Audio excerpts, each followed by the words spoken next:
Every area of oppression in the life of a believer is an area of an ignorance of God, of a dimension of his spirit. The secret of preservation is captured on the strength of your knowledge of God. Every area of oppression in a man's life is an indicator of a possible ignorance of a dimension of God. The people that do know their God. So the question is not whether you have a God or not. I interact with a lot of people and you hear questions like, if God is there, why is this happening? The problem is not whether God is or not. The problem can be traced to your ignorance. I've gone through pains. I've gone through peril. Why will this be happening? If you say God is real, the problem is not the reality of God. What do you know about God? And what aspect of God do you know that can handle the obvious challenge in your life? Whatever it is that is a challenge is not even an argument whether you have a God or not.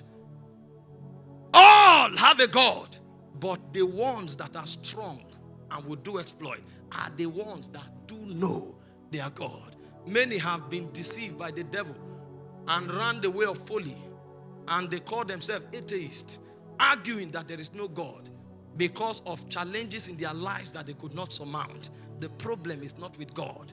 It is traced to their ignorance of a dimension in God that handles the plague of their lives. So it becomes the responsibility of every Christian to explore God in his lifetime. The greatest preoccupation of any entity in the realms of God is the pursuit of the knowledge of God.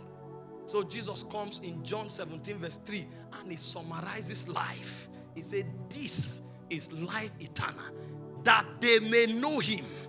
It's not a function of what you have. It's a function of your knowledge. Because all things that pertain to life and godliness have been given to us, but it is obtainable only through the ginosko of God. If there is a part of all things that pertains to life and godliness that is lacking in a man's life, the problem is not traced to God.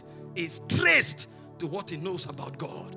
This is life eternal, that they may know him, the only true God. But the devil is a wicked spirit. Part of the advantages that he has is the fact that he was a creature of the presence. He was a being of the presence.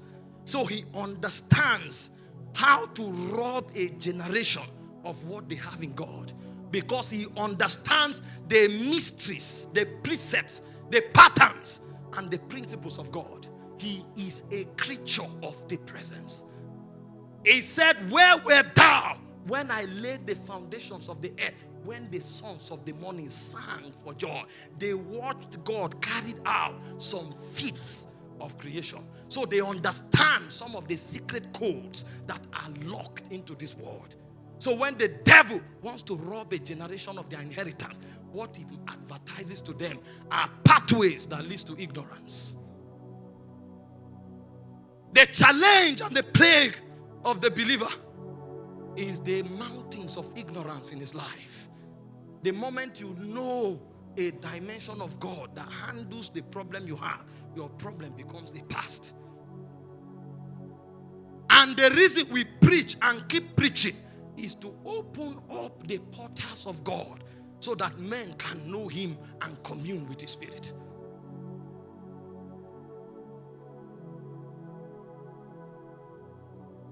He said, you were in Eden from the day of thy creation until iniquity was found in you.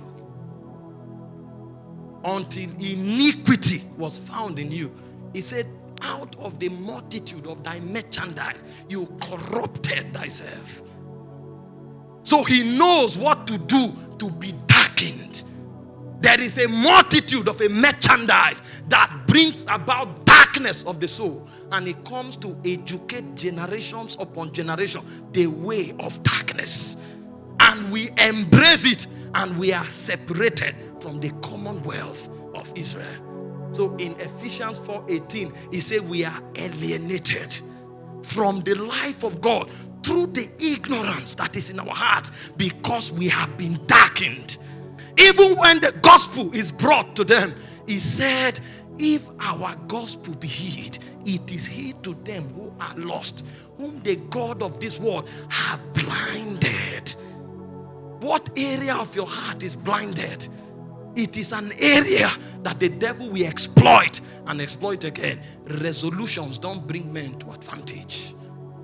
It is the knowledge of God, because knowledge does not bring knowing. Knowledge brings freedom. He said, and thou shalt know the truth, and the truth shall make you free. The moment knowledge comes, you don't know so much, you become so free. Yeah.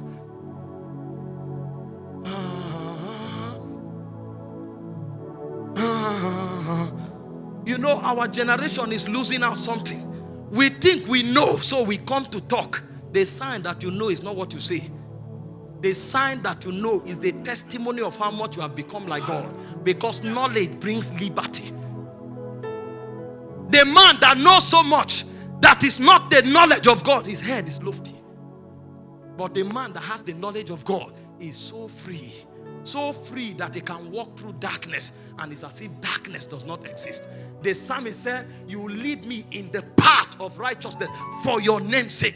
Though I walk through the valley of the shadows of death, the deepest darkness can no longer hold him back, because he has acquired the knowledge that brings liberty.